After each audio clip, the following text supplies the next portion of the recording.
How everybody doing tonight? Woo! Come on, do a little better than that. How everybody doing tonight? I must say to Doc Rock, the Gadsden Location got love. I love how y'all came in and fellowship. That was awesome. I know we're dealing with COVID and we have on masks and different things, but I love how we came in and fellowship. That is something so important, the love we gave, how everybody come in and hug each other. Well, we know I'm not Doc Rock, but I'm honored to be down here. First, give special hands out to Lady Brenda. Y'all give her a hand. And also the pastor of this house, Miss Lady right here. Y'all give her a hand as well. I won't be long. I got just a couple things I want to say. I'm honored. I'm actually honored to speak and just do Bible study. So we'll have a little fun. I like to laugh and cut up because I believe Bible study should be fun. So what we're going to do, we're going to jump on right in it. If you would open your Bibles to 1 Samuel 17, I'm going to read 17, 50 through 51. And what I want to talk about tonight real quick, I just want to talk about 3 keys for success. I know many have 10 and different things there, but I got 3 keys for success. And I want to talk about them 3 keys, and we're going to get out of here. I'm honored, I said this, and I know we always mention Apostle Wright name, but I want to say something right quick, which is a blessing. Apostle Wright was speaking. It's funny, we were speaking in Huntsville, and Lady Brenda was there, and we was at a big thing they was doing, and we didn't have a co-ed for the sound to play. And we was in Huntsville, but our chorus was in Decatur. And all of us was together. And at that time, I was so broke. Lord knows I was broke at that time. To spend the gas to go to Huntsville was a bad thing for me. And they needed a co-ed. And the service was going to start in about 30 or 40 minutes. And to get to Decatur and back, it was going to take longer. So out of nowhere, not knowing, I just jumped, ran to Decatur, got the co-ed. And by the time service was started, here we go. And Apostle Wright got in the pulpit, and he noticed it. I didn't try to do it for him to notice it. And he got up, and he said, I noticed what Pastor Brandon did. He went on, and I was just smiling because I appreciate it. He said, I'm going to get the first $1,000. Well, he didn't know I didn't have no beds in my house. We didn't have no beds for our kids. He said, who else going to get the next $1,000? I'm like, these people are not going to give us $1,000. I think we ended up getting $300 or $400. We ended up getting how much? $700, and we was blessed. We was blessed by it. The point was we was just overwhelmed that God will give to us over our faithfulness. And that's just how amazing people are. When you being faithful, God will bless you. And these keys that I'm going to talk about today are a blessing, and they work. So I'm going to read out of 1 Samuel 17, 50 through 51. It says this at the bottom. It said, David defeated the Philistines with a sling and a stone. Even though David had no sword, he struck down the Philistines and killed him. David ran and stood over him. He grabbed the Philistine's sword, pulled it from his shaft, and used it to kill him. Then he cut off his head. I want to talk about real quickly 3 keys to success. 3 keys to success. These keys work. One thing I want to talk about, confidence comes with success. You got to have confidence. I'm big on that. If you want to succeed in anything, you got to have confidence. You got to believe in yourself when nobody believes in you. Confidence. What is it? Feeling certain about the truth of something. A feeling of assurance arising from own ability and a firm trust. When you succeed in life, you got to have some confidence in yourself. Don't matter what nobody feel about you or how you look or what it is, you have to have confidence. You see anybody being successful at all, they believe in themselves. Now, we know we have not always believed that we can do it. But with confidence, you can do it. A lot of people be successful, but are you going to have confidence in yourself? Are you going to believe in yourself when nobody don't believe in you? I love Miss Watkins. I love her. Lord knows I do. She's the best thing since sliced bread or white bread or wheat bread, however bread that you eat. But if Miss Watkins ain't got no confidence in me, it don't bother me. Matter of fact, some of the clothes I put on, she might not be happy by it. But what I like. I think I'm looking sharp and looking good. She might say, well, they don't go together. Well, I like it. And anybody y'all know me, I wear a lot of crazy clothes. I know I do. And when I first started doing that, people said, it don't look too hot. When I first started doing it, I was buying my clothes from the thrift store. I was buying them from the thrift store because I didn't have enough money to afford my 3 kids' clothes and my wife's clothes, and I buy a suit. So what I done with good confidence, I would go in the thrift store, and I would buy name brand clothes and take it to the cleaners. And I would bring it home and wear it like I got it from the high fashion place. Well, I'll be honest with you. I got so much confidence now, I don't even go in the thrift stores no more. I shop what I want to do because my confidence level was at a point, even though I was in a thrift store, I believe I was successful. I believe I can make it and look good with thrift store clothes on. I believe I still had the best on, yet I had on used clothes. It started in the mind when you talk about having confidence. Many people said to me, Brandon, you are arrogant. I'm not arrogant. I just believe God got so much for me. And they said, when you come in, you must shake the room. We are called Team Watkins, my 5 kids, me and my 3 kids. Wherever I go with my kids, I expect to get the best. Not expect to get the best. I expect all 5 of us to shut the room down. I expect for us to get our attention. I expect for us to get the best. I expect when we walk in, they're going to say, them are some godly 5 people, and we're going to walk in stunned. Every time we come in stunned, they say, what is it about them? What is they drive? Why they look like that? Because we got some confidence. Because my family just automatic success is not in us, but it's in the God that's inside of us. And many people say, look at them. Look at the Team Watkins, what we call ourselves. BJ, 2.0, my son, Ivy, Zoe, and Marcy. We step high when we walk in. A lot of people come in, they don't do it because they don't have no confidence in what God doing. If you ain't got no confidence in your family, nobody have confidence in your family. But confidence is something very important. 1 billion people use Instagram every month. 1 billion people use IG every month. Co-creator Kevin posted a test photo of a dog. First time ever happened. He got 278,000 hits. What is Instagram? Instagram tells a story about who you are, what you at, and what you are doing. Instagram can boost your confidence, or it can kill your confidence. Sending things out can make you feel good about yourself, or it can make you feel bad about yourself. We notice now that young people are on Instagram, and they use Instagram to boost them, to make them look good. Now, I know it's an image, but the Instagram push who they are. My thing is it can build or kill. 1 billion videos goes out and view each day of TikTok. Some of y'all saw TikTok. Y'all kids do TikTok. It's dealing with TikTok. It's a create a short music video. It also is a social media platform for millions of people to know you. It can boost your confidence, or it can kill your confidence. Depends on what you put out. I got a chance to do a Christmas TikTok, and I'm supposed to do a quick Christmas TikTok, and we got over 4,000 views.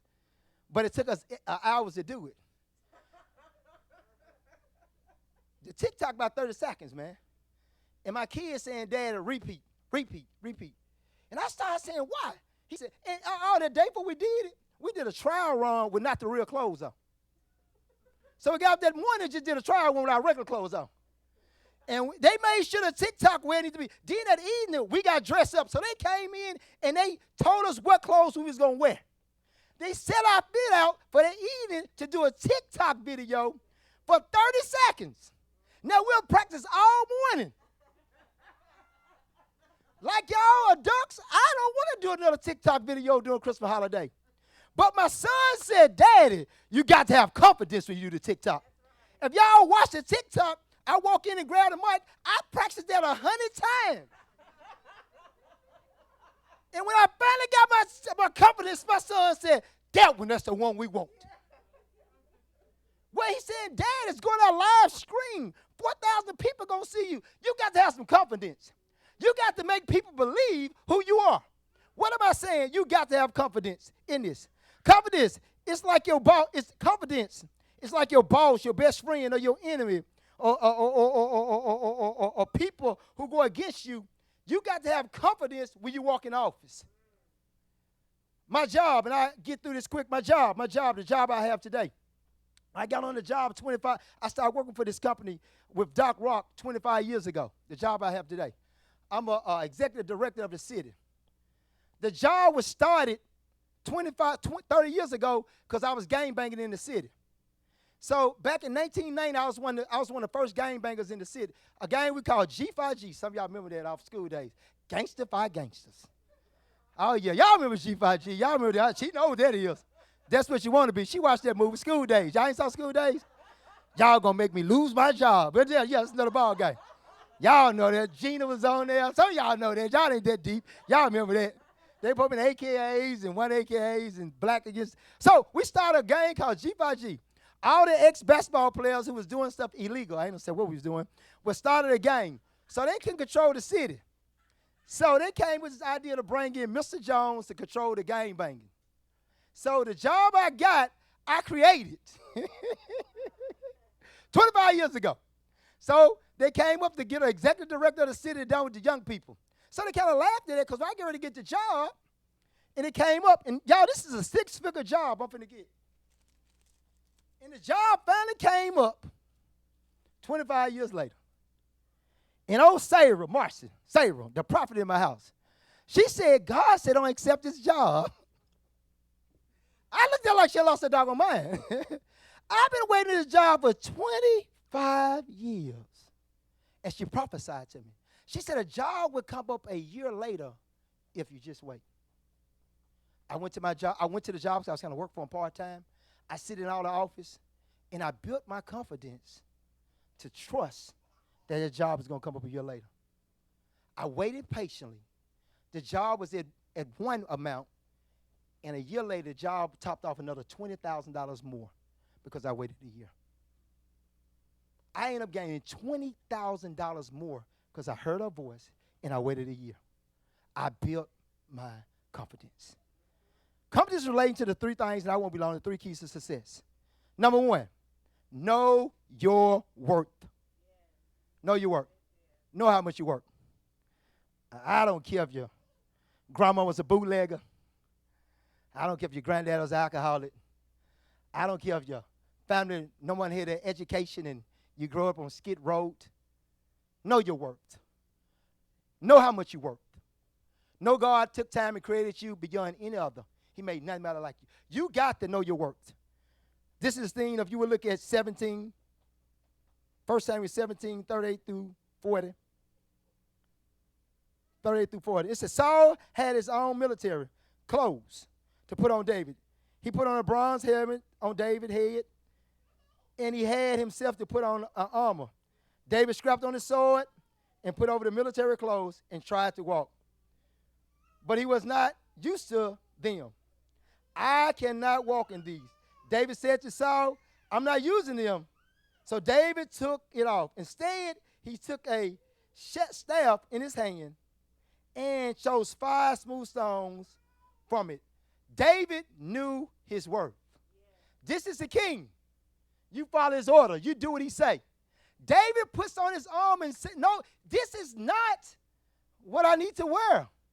This is not it. And knowing your worth, know what you can and cannot do. Know what you can and cannot do. When you know, you got to know what you can. Everybody is not going to go to space. Everybody's not going to be there. Everybody is not going to be a multi-millionaire. I don't care how many times they prophesy over you. Some of us is going to be like me, just a thousandaire, and I'm happy being a thousandaire. You got to know your worth. You got to know how much you're worth. You got to know what you can and cannot do. Don't let nobody geek you up and say you can do that. You know what you can and cannot do. Everybody ain't going to be on the stage like T.D. Jakes. It's just not going to happen. Some of us ain't going to be worldwide. We're going to be citywide, and that's what it is, and just be good citywide. Once you know your worth, don't get in competition with other people, what other people got and what they do. One thing in my life to make these keys successful, I have never been jealous of other people. I have always said they work hard for it and they deserve it, and I don't want to work that hard to get it. I talk about Doc Rock all the time. I'm glad you drive a Maserati. You work hours for that Maserati, and I don't want to work like that to get it. I want to go home. I want to go home and watch the football game. Sometimes we watching the football game, Doc Rock walk off and go study. I don't. I keep cracking jokes, keep eating wings, and keep laughing. He gets up into his little thing, Doc Rock, and we know he get his mode, and he said, I got to go to prepare for Sunday. I said, well, I ain't got to. I'm staying in your little man cave. So you got to know your work. You got to know what you can and can't. David looked at the king and said, I can't wear this. This is not me. This is not my personality. This is not going to make me who I am. Because if you don't know your work, you will become fake or become somebody that's really not who you are. And you'll waste all your time impressing them, and you will never, and I mean you'll never impress them. You'll try and try and try and try. And you'll dress and act and do, and you still would not impress them. And knowing your worth. One, like I said, know what you can and cannot do. Number 3, know how powerful your talent is.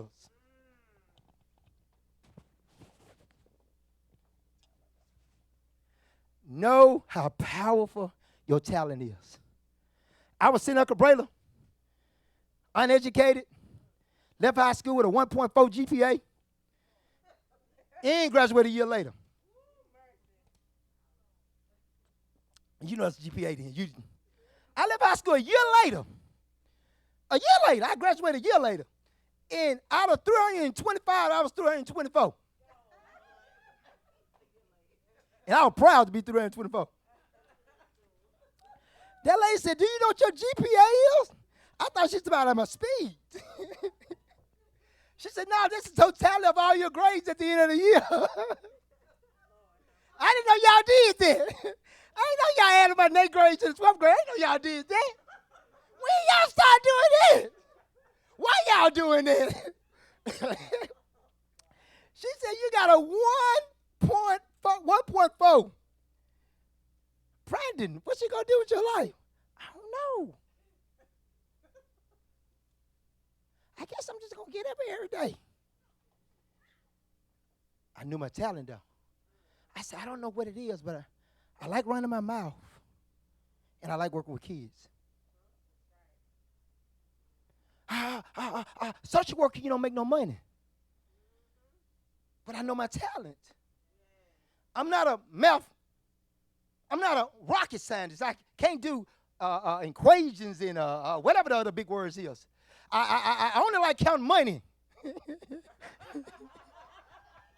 I don't like doing that. I don't like the calculator. I hate the small calculator. Some of y'all hate them big calculators. Y'all hate C+ and all them things. I didn't know what them was. I thought that was Spanish, and they said that's English, son. I didn't know so I didn't like dealing with that. So I knew math would not be my talent. I knew I was good in sports, but I had gave that up, and it was too late. And I was like, what is my talent? If I know my talent, I understand my work. I said, I can run my mouth. And I like dealing with kids. And I know I have a job forever because I like dealing with bad kids. And we're going to always have bad kids in or out of the church. Oh, I know my talent. Oh, yes, I got it. And why do I like dealing with bad kids? Because I'm a bad kid. Oh, yeah, hold on, I got this thing. So my talent is what I am. So since I was a bad kid, I can help other bad kids be good kids. Oh, I know my talent. They said, but Brandon, your talent won't make no money. You'll be broke. Come to find out, I know my talent will make me executive director, and I make 6 figures. See the joke on you. Because see the joke on you, my talent got me making 6 figures. The 1.4 GPA, I knew my worth. I knew my talent. Even though they said you don't make it, I found out what it was. Last one in knowing your worth. Know God only made one you. I love this one. Know God only made one you. Is that not crazy? Yes, is that not crazy? God only made one you. When you know your worth, David knew he could not fight with Saul equipment. Can y'all imagine that? Can y'all imagine going to work and you look at your boss and say, one day, I'm going to be sitting in your seat. I prophesied to my boss, the job I got. 25 years ago, I told him, I walked in as a young college student, not finished college, sitting at the gym. He was working his job. And I looked him in the face and said, 25 years, I had your job. 25 years later, I got his job. I'll be 50. I'll be 50 Friday. I told my wife, by the time I turned 50, and we were so broke, she laughed at it. We were so broke. I'm serious. On a snow day, we made ices. That's how broke we was. One time we were so broke and the kids didn't know it. And I said, Marsha, I got to go fishing. I'll never forget it. We were staying in some apartments, didn't have nothing to eat. I went out there and dug up some bakes. Got a lot of them, too. And we had a pond out the back of our house and the apartment was in. Went fishing. God did an overflow. My kids thought they was eating from the best, but Lord, they was eating from the less. But they didn't know that that's when we had fish and bread. That's how good God is.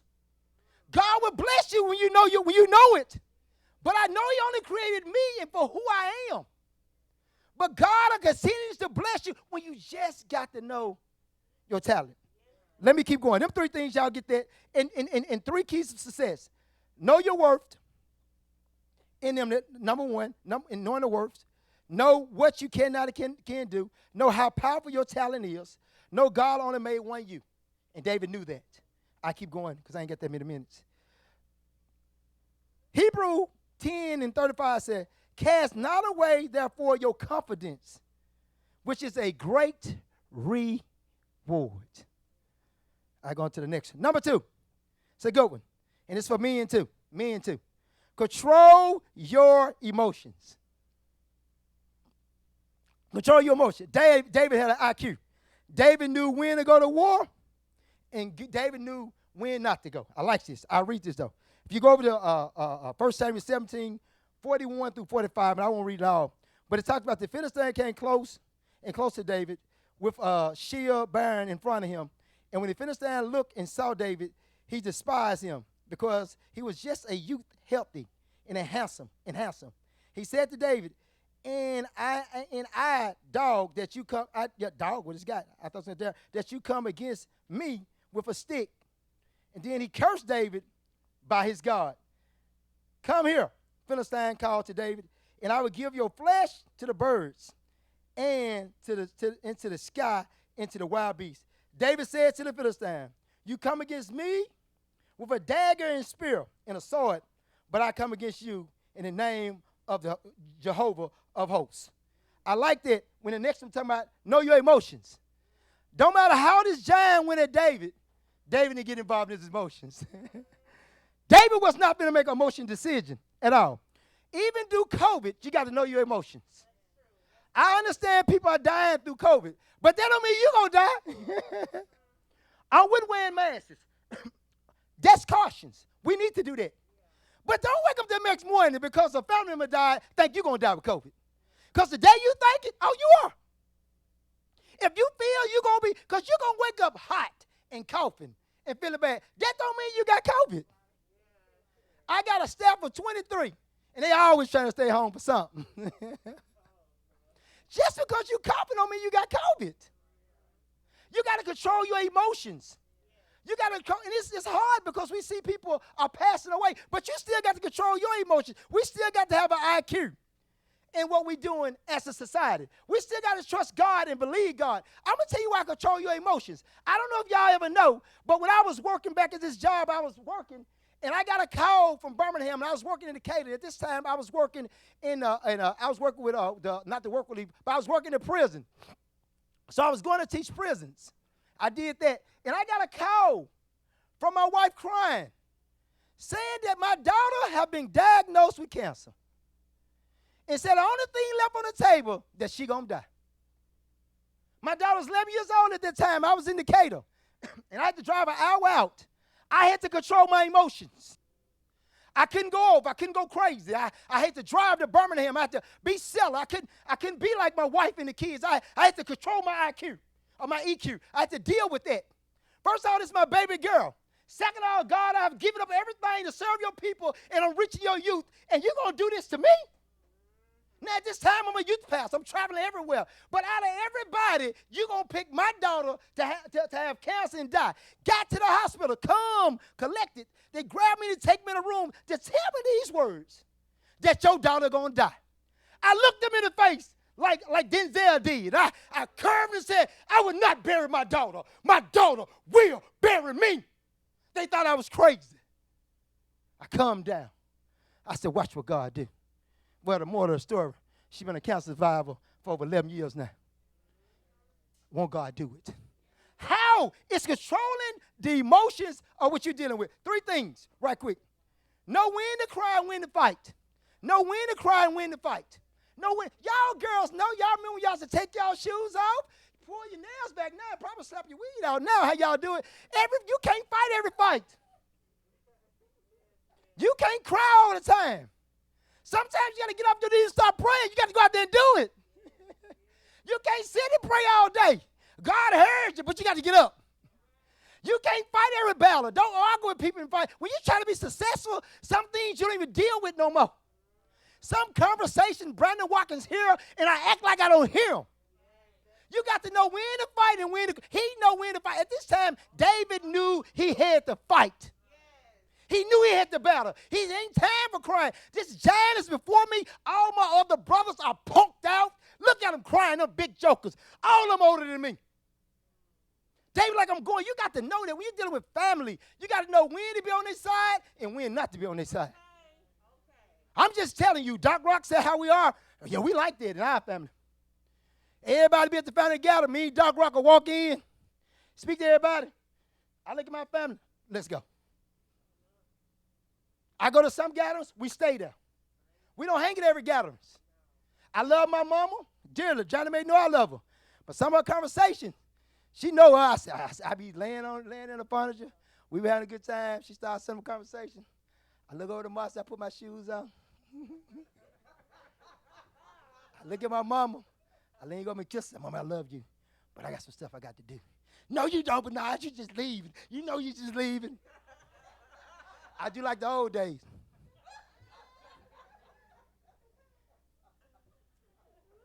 I love my mama. I ain't finna argue with her and fight with her. I'm going to come back next week and see her. I know what war I need to fight. She'll call me. You coming back Sunday? I'm back Sunday. She do the same thing. I put my shoes right back on. Y'all need to see me and Doc Rock over together. We put them on the same time. And Johnny may know I'm with her. Okay, let me get on through. Know when to cry and know when to fight. David knew it. Everyone is not out to hurt you. And I hear it up. Everyone is not out to hurt you. Everybody's not out to hurt you. Saul was not out to hurt David. He just put an armor on him. He just didn't understand because Saul was used to, that's the type of armor that you fight with. He wasn't out to hurt David. He didn't know David couldn't tote that armor. He didn't know David couldn't fight with that. He didn't understand the bears and lions David fight with a sling. He was not out to hurt him. Even though he put on an armor that David could not wear, he was not out to hurt him. Everybody's not out to hurt you. And they ain't out to get you. I'm just telling you, quit saying, oh, everybody out to hurt me. No, they're not. No, no. Some people don't mean no harm when they do some things. You got to learn that because it ain't all going to be a black community. We got to deal with all race from Hispanic to white. The job I deal with today, because I'm an executive position, it ain't meaning me up there. I'm in some of these things you call the Rotary Club and the Kiwanis Club. I don't know if y'all heard about that. You know, that ain't a place for the gangsters. I wasn't used to wearing a khaki suit. I told myself, I don't like that. I was used to wearing Brook Brothers. I'm used to a swag. You know what I'm saying? Damn. Now I'm wearing Brook Brothers. Now I got to pronounce my words correctly. Everybody have to hurt you. Some people trying to help you. So don't think, and David had to know, even though Saul put the arm on him, Saul went out to hurt him. He was out to protect him so he could fight the battle because he knew. So be open-minded and say that to her. Every white person has to get to black people, and every black person has to get to white people, and all of us ain't have to get Hispanics. It's just reality of life. You got to be open to say, they ain't out to, and if they are, let God be God. I had to learn to be quiet sometimes. I'm going to be honest, y'all, I got a big mouth. I go off. No, I shut it down. Because I be saying you can't whoop me physically. That my mind go, you can't whoop me, you know. But you can't do that in some jobs. You can't be out fighting guys on TV. You have to calm down and say, this ain't the way. This is the way. So, let me keep going. Everybody's not to hurt you. Last thing, I'm going to say, in this one, controlling your emotions. Pain develop purpose. Pain, when you want to succeed, pain develop purpose. Your most painful thing going to make you who you are. As a kid, in our house, when I was coming up, kids don't play it. We played mom and daddy when I came up. Our parents went to church, and back in the days, we didn't have to go to second service. And when I came up, everybody wanted to be like dad or be like mom. This situation, I had been waiting my Sunday after Sunday to become dad. I had my family there and everybody, my brothers and everybody, and my auntie lived with us because of a situation that had happened in our house. She was living with us, and I was looking forward this Sunday. It was my turn to become dad. And we had put everybody to bed. And it was my time to become dad. My auntie said, becoming dad is things that you do. And she proceeded to do things I won't go in details with because kids ain't here. My painful moment became my purpose. What hurt me the most, what my auntie did to me, became one of the best things of my life.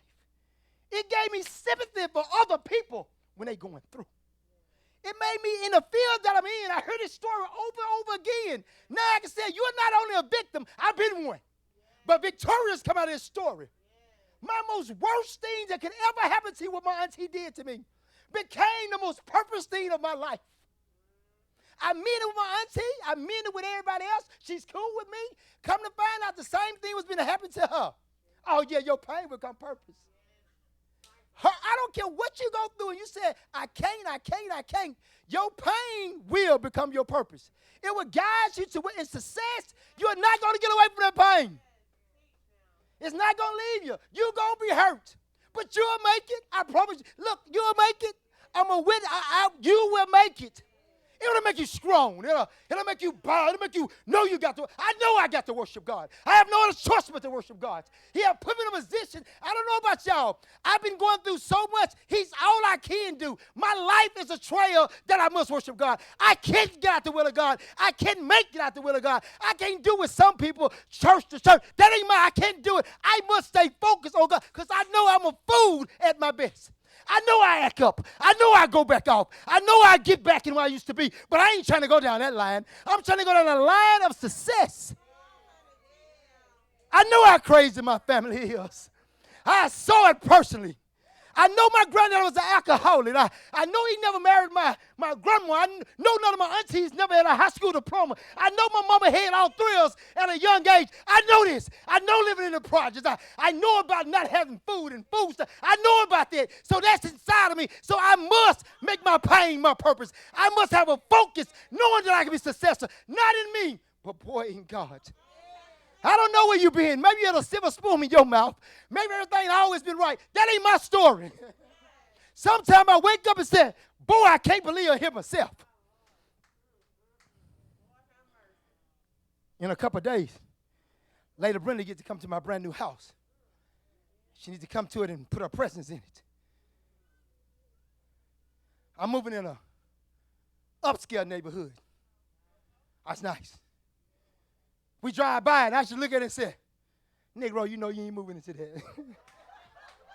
I have to pinch myself, Lady Brenda said, are you for real? Now, seriously, we go through and we look at each other. We said, are we really going to move into this thing?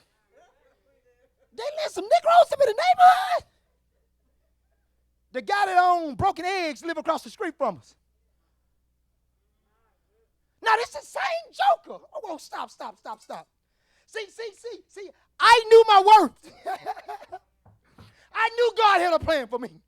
I knew if I could get success on my mind, what God could do. I knew it was a greater day coming. When all else failed, I know my story, but I don't know my story. See, the thing what got me, I went crazy. I said, what if I write a new story? Oh, yes. See, this the thing got about Jesus. See, Jesus had wrote one story when he died, but see, he said in 3 days I'll get up and I'll rewrite this story. They really didn't think he was going to get up. So they were sticking with the story that he wouldn't get up. He said, well, I'll rewrite this story, y'all. That's the sad part. So you got to rewrite that. So you got to rewrite this story. You got to rewrite it. My mom, and I'm murdered my mom told me, she said, Bernard, boy, I can't believe that's you. I looked at mom and said, I can't either. As I'm shocking myself daily. I can't believe my daughters. My daughters, I was driving a Lexus, older Lexus. My daughters called me, and I rushed it. I'm telling you how I believe in success. I believe my kids got to be successful as well. God going to do it for me. He going to do it for them too. He ain't leave my kids out neither. I know y'all say curse our kids. I'll curse out they not. No, I know they're going to go through some things, but they're going to be successful. My daughters, them saw me driving a car, and I started stealing their cars. And they called me. They said, we got this 1999 Mercedes drop top. Said, this people want to sell it to us. I hung with the phone on. I said, y'all got to be lying. They called me back again and said, Daddy, we're going to buy it for you. When your kids buy you a Mercedes, you know you're doing good. And that's the good thing about it. They called me back and called Marcia. I went back to sleep. I said, y'all ain't finna get a drop top 1999 with 20,000 miles on it. Oh, no. They said this older white lady had headed and was putting 2,000 miles on a year. I got to the car lot. I said, when y'all going to get that car for me? Let me tell you how good it is. God is better than good. I got the car, drive it now. So I looked at it. My wife got a BMW. I got a Mercedes. We're moving in the house. I don't say how much it is. All three of our kids got good jobs. I'm just going to be real with you. One of my daughters work for the baseball, the Atlanta Braves. The other daughter is a VP or something close to that and down off in New York. The other, on Wall Street, my bad. The other son, he's a social worker with his master's. Ain't God good? How can a guy with a 1.4 GPA who barely made it out of, been molested and raped, his mama had him at an early age, gave up on him in school, they said he wouldn't make it, became a gangster. Oh, yeah, became a gangster. So different objects that was no good. How can a man like me believe that God going to do this in your life? I tell you how he did it. He had confidence. He knew how much he was worth. He controlled his emotions. I said, what he can do for me, he can do for everybody. No, not some. He can do for everybody. Finish it up and I get out of here. My last one. I got 4 minutes. I'll read this one. The last one. Never sell it. Never be selling. If you go down and read David, when he talks about, I tell it, 17 through 50. At the beginning, David went to fight the giant. He knew how much he was worth. That's the beginning. When he came, he knew his worth. Then you go on through that story. When he put the arm on David's head. At the beginning he knew his worth. When he put the arm on David didn't want to wait on. He knew what he needed to succeed. Then in the story, in the middle of the story, the lion walked to the Goliath walked to David, a giant, some fearful. David controlled his emotions. Last but not least, if you keep reading in the last part, after David killed him, David couldn't sell it with killing him. That was crazy. David just couldn't sell it with killing him. See, some of y'all just selling. David, I like David. He couldn't sell it with just killing him. Because he knew he couldn't sell it. Some of y'all just sell it with anything. You make $2,000, I'm happy. I know you done lost your mind. That is not enough money. You get small things and you want to do more. And people tell you, your family tell you, we never done nothing. You just selling. You can't be a doctor. Nobody else in our family a doctor. Well, hold on. Let me talk to Dr. Jesus. I think I can be a doctor. Hey, you said, well, you'll never start a business. Who lied to you? I got entrepreneurship all over me. I can start a business. You might start a weed business. You might start a toe job business. You might start a what business? It don't make no difference. Long you make it. David couldn't sell it, so he kept the giant. He said, but I can't sell it for this. He said, mentally, I can't sell it. You can't sell it mentally. He said, financially, I can't sell her. Because when David killed her, he got the girl and the money. He said, spiritually, I can't sell it. He said, so what?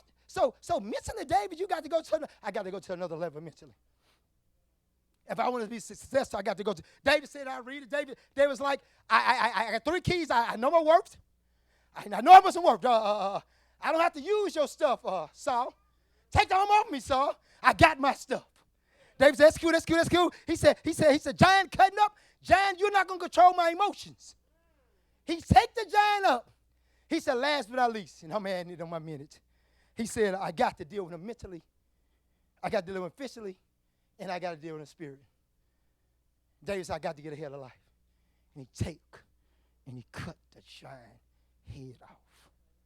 In life, some things you got to cut off.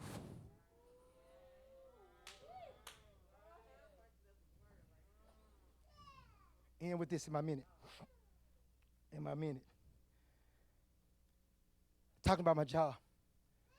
One of the top black men in Decatur that everybody known is highly educated applied for the same job I was applying for, the six-figure job. He went to the city councilman. He knew them better than me. They supposed to shut the job down, but they gave him opportunity. Why? He was known in the city. He's more powerful and everything to me. The city council came to me and said, how do you feel? I said, do me a favor. Put us in the paper and watch I slew that giant. I said that to the city councilman. He said, we can't do that, Brandon. The next day I woke up, we was in the paper face to face. He's taller than me. I love it. I called the city council and said, did y'all put that in the paper? He said, no. I said, watch me slew this giant. He said, brother, do you know who this is? He the mecca of social work. He's all that in a bag of chips. I said, watch me slew this giant. I took the giant out. And everybody couldn't believe that I got a job above someone of that magnitude. I got him a meeting. I said these magic words when they started talking. An uneducated, from the projects kid, in the middle of all these people, and they don't want me to say it. And I looked up and said this. God did it. God bless you, God bless you, God bless you. God bless you guys. We have a good time on Wednesday night Bible study. Hats off to everybody. God bless you, Doc Rock. Gadsden is hot. They're on fire. They got the 3 keys to succeed. They're going to succeed. I believe in them. And they got much, much love down here. God bless you guys.